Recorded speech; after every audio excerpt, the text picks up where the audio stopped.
Kundi la wanamgambo linalohusiana na Al-Qaeda, Jamaat Nusrat al-Islam wa al-Muslimin (JNIM) limedai kuwaua wanajeshi 200 wa Burkina Faso katika shambulizi kali dhidi ya kambi ya kijeshi mjini Djibo, eneo la kaskazini mwa nchi hiyo.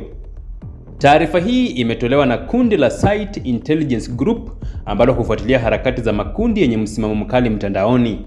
Shambulizi hili lililolengwa pia kwenye kituo cha polisi na soko kuu la mji wa Djibo, ambapo mashuhuda walisema watu kadhaa wakiwemo raia na wanajeshi waliuawa. Ingawa serikali haijatoa idadi rasmi ya waliopoteza maisha, wakazi watatu wa Djibo waliiambia Reuters kwamba majeruhi na vifo vilikuwa vingi zaidi.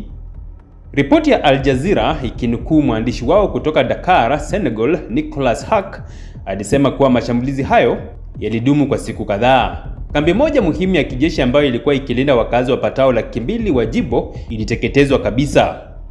Ni moja